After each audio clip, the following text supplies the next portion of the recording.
Dustin, you there?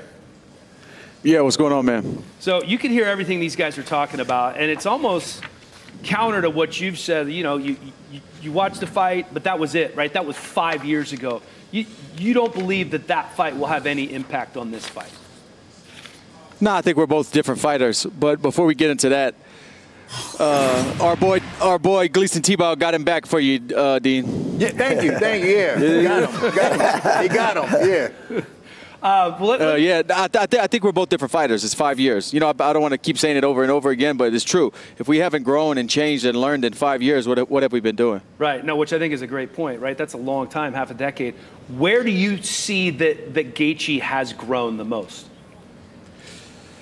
He's being more defensive, moving his feet laterally, throwing more jabs, you know, trying to set up the power shots instead of just – but we're seeing glimpses of that. He's still a wild man.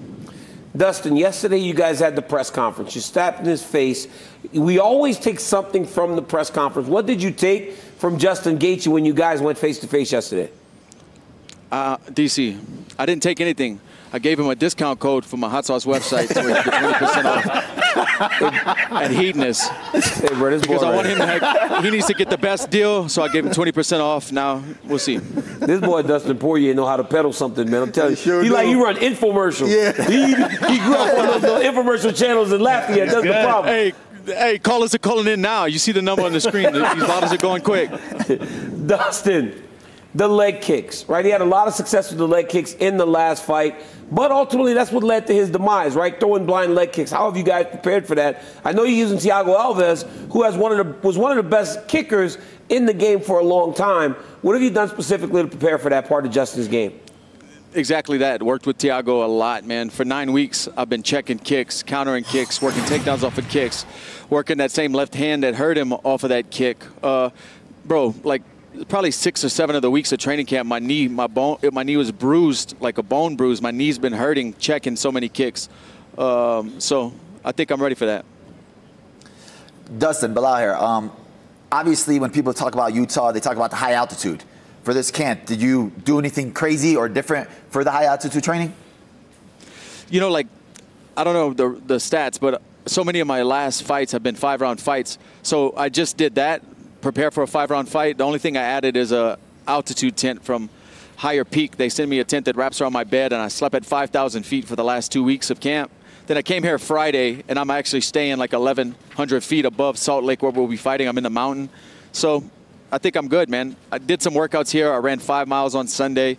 Honestly, I only feel like a difference like the first few minutes, the first scramble of a wrestling, you know, session, and then my body feels normal.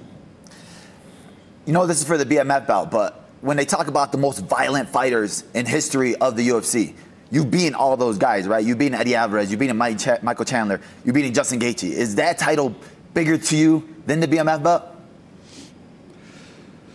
It's kind of the same thing, I guess, you know.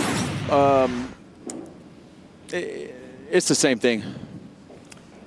Dustin, I talked to Alan Jouban, and he talked about how in the middle of the most chaotic fight, you have this sense of awareness, and you're so aware of everything that's going on around you, or your body, and so many things. And I think that contributes to your finishes. Now, is that level of awareness something that you recognize that you needed to develop, or does that just come natural to you?